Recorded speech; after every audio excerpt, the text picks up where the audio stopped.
My parents didn't miss my graduation because they were sick or stuck in traffic. They missed it because, in their words, they needed a break. I read that text while holding my cap in one hand and the quiet truth in the other. I was on my own again. Still, I kept hoping maybe they'd change their minds. Maybe they'd walk through those auditorium doors. Then, right before the ceremony began, my phone buzzed with a notification that told me everything I needed to know about my place in this family. And trust me, what I saw wasn't the real betrayal. Not yet. Graduation morning didn't feel like some coming-of-age montage. It felt like moving through a house where every light had been turned off except one, and even that one flickered.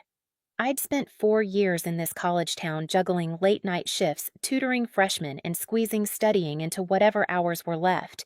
People used to joke that I was disciplined, but discipline wasn't the point. Survival was. And somewhere along the way, I learned how to disappear quietly enough that no one noticed what it cost. My apartment smelled faintly of coffee grounds and the vanilla candle I lit whenever I needed to fake calm. I pinned my hair the same way I practiced all week, smoothing the slick strands behind my ears.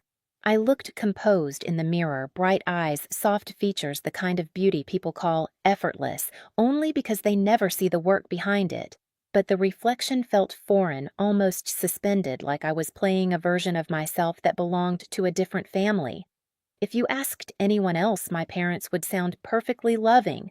They sent holiday cards paid for Ethan's tutoring, posted inspirational quotes online. But growing up, the rules in our house operated like gravity, silent, consistent, and always pulling in his direction. When Ethan got the flu at 7, Mom wrapped him in blankets, spoon-fed him soup, let him skip school for a week. I had the same fever and was told to drink water and push through it. When I turned 13 and finally got approved for a weekend school trip, Mom said she needed me to stay home because Ethan was having nightmares. "You're so mature, Luna," she said, pressing my shoulder like it was praise. "You always know the right thing to do." By the time I left for college, maturity felt less like a compliment and more like a leash. Still, some part of me carried the ridiculous hope that graduation day might be different, that maybe this milestone would be the one thing they showed up for. I laid my phone on the counter, checking it every few minutes. Nothing. No, we're on our way. Not even a heart emoji. Outside, the sky was a dull, forgiving blue, the kind that made the world look softer than it felt. I walked to the bus stop alone, my gown folded neatly over my arm. The air smelled like cut grass and drizzle. A woman passing by told me congratulations, and for a split second it felt like someone saw me. Then the bus pulled up, brakes hissing, and that fleeting warmth vanished. I stepped on, tapped my card, and took a seat by the window. My fingers hovered over my phone one more time, hoping, pretending, waiting. But the only message on the screen was the same one that had hollowed out my morning. The auditorium was already buzzing when I arrived. Families clustered in tight circles, adjusting caps, straightening ties, handing out bouquets that smelled like supermarket roses and citrusy perfume. Someone's dad kept dropping his program, and a group of siblings argued over who got to hold the camera. It was chaos, but the warm kind. The kind you grow up believing every milestone should feel like. I found an empty seat near the middle, close enough to watch everyone else get exactly what I pretended not to want. A girl from my statistics class spotted me and rushed over, her arms full of flowers. "Luna, congrats!" She hugged me, then pulled back with an expectant smile. "Where are your parents sitting?" There it was, that small, innocent question that stabbed deeper than any insult could. "They couldn't make it," I said softly. It was the safest answer, the one I'd learned to give over the years. She frowned, like I'd told her someone had lost a pet. "I'm so sorry. Are you okay? Do you want a bouquet? I have extras." I nodded, accepting a bunch of pink carnations that were already curling at the edges. "Thank you," I whispered. She squeezed my hand before returning to her row, leaving a faint trail of citrus perfume. When the ceremony began, the dean's voice echoed across the hall, bouncing off brick walls and metal railings. Names rolled by in steady rhythm. Families clapped on beat, sometimes too loudly. I held the carnation's tighter petals, brushing my wrist, like a reminder that someone, just not the ones who were supposed to, had thought of me. During a pause between departments, an announcement encouraged graduates to take photos with their families later, so these memories last a lifetime. Laughter scattered across the room. Someone popped a confetti cannon early. The air felt thick, sweet, suffocating. Maybe that's why I reached for my phone, some pathetic reflex, a last grasp at hope, or just a need to ground myself. The screen took too long to load, spinning like it was making up its mind. Then the feed opened, and everything inside me shifted. Right at the top was a photo of my parents sitting at a restaurant table, sunlight streaking across their faces. Mom wore oversized sunglasses, leaning into Dad like they were on vacation. Ethan sat between them, holding a mimosa in one hand and flashing that grin he'd perfected years ago, the one that said the world revolved around him, and somehow it kept doing exactly that. The caption read, "Brunch vibes with our boy." My breath caught, my chest tightened. I read it once, twice again, each time feeling something fray inside me. No mention of graduation, no acknowledgement I even existed today. Just smiles and eggs and sunlight and my mother's perfect hair. And then I saw it. On Ethan's wrist, my grandfather's watch. The one he said would be mine when I graduated. The room around me blurred, as if someone had dimmed the lights, leaving only that photo glowing in my hands. For the first time in my life, I didn't feel hurt. I felt replaced, and that was the moment I knew I couldn't stay silent forever. I walked back to my apartment after the ceremony as if my body were on autopilot, the carnations drooping against my arm. The sky had already shifted into that late afternoon gray, the kind that makes everything look heavier. I let myself in, dropped the flowers on the counter, and sat on the edge of my bed without taking my gown off. The fabric pooled around me like a reminder of a moment I was supposed to remember fondly.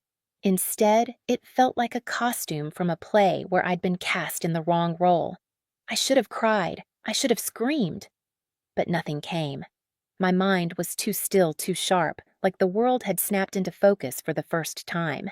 I opened my laptop out of habit, meaning to distract myself with homework emails, anything that wasn't the hollow in my chest. That's when I saw it. A notification from the student portal, a bold banner across the top. "Congratulations, Luna. You've been selected for the Chancellor's Award." For a moment, I didn't react. My eyes traced the words, slow disbelieving, as if they were meant for someone else. The Chancellor's Award was the highest honor the university gave. Only a handful of students earned it each year. People usually cried, called their families, made big dinner plans. Me, I stared at the screen, and all I could think was, they'll show up for this. Not because they were proud, not because they cared, but because awards looked good in photos, and Ethan wouldn't be the one in the spotlight this time. I imagined Mom pushing her hair behind her ear, Dad adjusting his collar. Ethan slouched beside them in the front row, wearing the watch that wasn't his. And suddenly, my silence felt like another form of permission. I closed the laptop, stood up, and crossed the room to my desk. The notebook I used for class notes was still open, half filled with to-do lists. I flipped to a blank page and pressed the pen down hard enough to leave an impression on the sheet beneath it. I didn't plan the words. They came out clean cold, like they'd been waiting years beneath my ribs. "This award is for everyone who stayed home."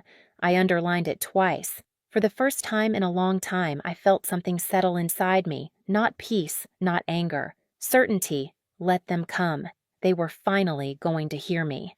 The auditorium for the Chancellor's Award was nothing like the stadium-sized roar of graduation. It was smaller, quieter, almost sacred rows of red velvet seats, chandeliers that hummed faintly, curtains the color of dried wine. It looked like the kind of room where people whispered their victories instead of shouting them. I arrived earlier than necessary, standing backstage with the other honorees as if we were lined up for a portrait none of us had fully agreed to. My palms weren't sweating. My heartbeat wasn't frantic. If anything, I felt unnervingly steady, like I'd stepped into a version of myself I didn't know existed. Out on the stage, the lights warmed the podium in a soft golden glow. The sound engineer adjusted the microphones. Someone backstage offered bottled water. Everything felt painfully normal, which only made the storm inside me more precise. 20 minutes before the ceremony, I peeked through the side curtain. They were there. Front row center. Mom wore a deep green dress I'd never seen before, her hair curled meticulously, lips painted the same berry shade she saved for special events. Dad sat beside her, back straight, chin lifted, the posture he used whenever he wanted people to believe he was more involved than he really was. And Ethan lounged between them, earbuds hanging around his neck, tapping at his phone with the detached boredom of someone dragged somewhere he didn't want to be. Then the lights caught it. The watch, my grandfather's watch, still wrapped around his wrist like an afterthought. I felt something cold sweep through me. Not rage, not grief, finality. They still hadn't looked for me backstage. They hadn't asked where I was, hadn't even scanned the crowd for a glimpse. They were content in their perfect little row, confident that my success was simply another ornament they could polish and display. That they could arrive now, smiling as though their absence yesterday hadn't carved a hollow into me so deep I wasn't sure it would ever fill. The ceremony began with polite applause. Honorees filed in one by one, names announced with brief summaries of accomplishments. I walked out when mine was called, feeling the heat of 100 eyes, the buzz of anticipation. I did not look at my parents, not once. Instead, I focused on the podium, on the neat lines of my speech tucked under the clip, printed with margins wide enough to breathe. Dr. Ames introduced me the professor who had quietly championed my work all year. Her voice softened when she spoke about my late-night tutoring initiative, my research, my academic record. She mentioned grit, leadership, consistency. I felt those words wash over me without sinking in. Compliments were nice, but they were not the truth I came to deliver. When she stepped aside, I took her place.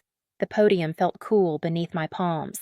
The lights made it impossible to see most of the audience, which was a mercy. I inhaled slowly, exhaled even slower. My voice, when it came, sounded clearer than I expected. I want to begin by thanking the faculty, I said, scanning the top of the auditorium instead of the faces within it, and the students who pushed me, challenged me, and made these 4 years unforgettable, safe, polite, expected. Then I turned the page. But today I want to talk about something we don't often acknowledge.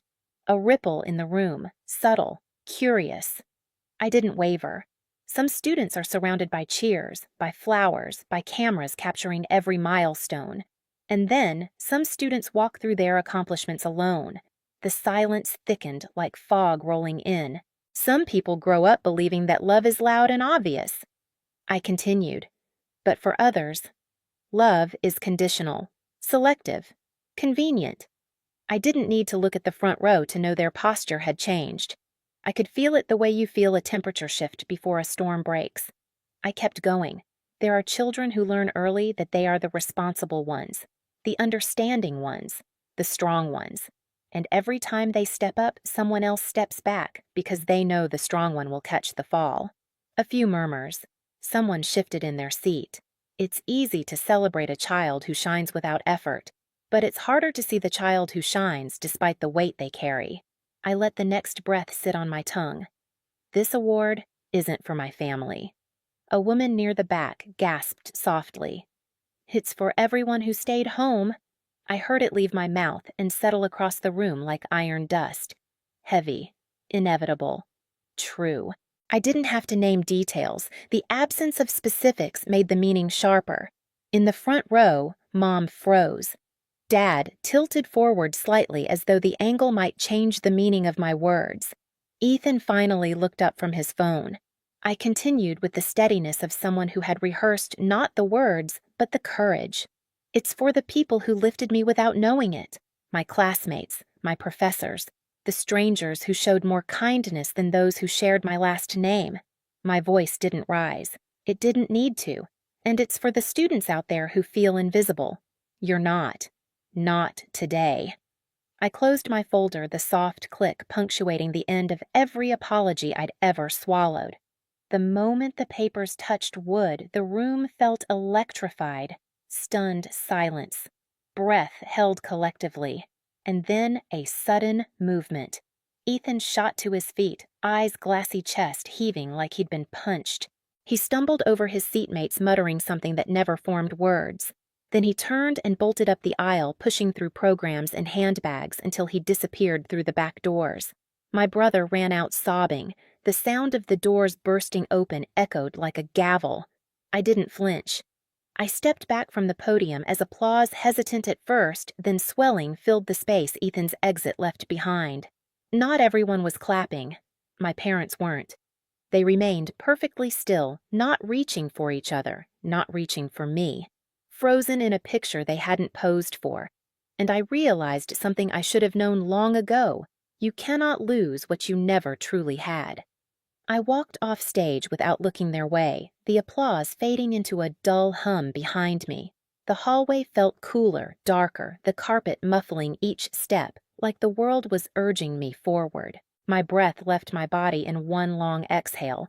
Not relief exactly, but release, like something that had been tangled inside me finally came undone. Backstage, Dr. Ames squeezed my shoulder, her eyes warm with something like pride. She didn't say, "Are you okay?" or "Was that wise?" She said nothing because she understood. I didn't need consolation. I needed to hear my own voice. And I finally had. That night, my apartment felt unnervingly quiet, like the world was holding its breath after what I'd done. I hadn't changed out of my dress yet. The fabric pooled around my legs as I sat on the edge of my bed, replaying the ceremony in flashes, the microphone, the lights, Ethan's face crumpling before he ran. It didn't feel like victory. It felt like stepping out of a burning house and realizing the smoke was still clinging to your clothes. My phone buzzed first with a notification that Ethan had unfollowed me. Then another blocked on messaging. Then another our shared music plan removed me. It should have hurt. Instead, it felt like a door quietly clicking shut somewhere deep inside me. The next message came hours later, an email from my mother. The subject line, "Let's talk." Her words were exactly what I expected, long paragraphs about public embarrassment, how I had blindsided them, how they were only trying to celebrate me in their own way. Not once did she mention the brunch. Not once did she acknowledge the text that started it all. I read it 3 times, then typed one sentence in return: "I gave you silence for 22 years. One moment of truth was the least you deserved." I hit send. No apology, no softening. The only message that made anything inside me shift came the next morning. A photo from my dad, me at 7 years old, covered in mud, holding a plastic shovel like a trophy. On the back, he'd written, "We should have shown up more." I'm sorry. I kept that photo on my desk as I packed for my move across the state, letting its quiet honesty settle where old wounds used to live. Maybe forgiveness would come someday, maybe not. But for the first time, I wasn't waiting for anyone to choose me. I had already chosen myself. If this story feels familiar, share your thoughts below and hit subscribe so you don't miss the next one.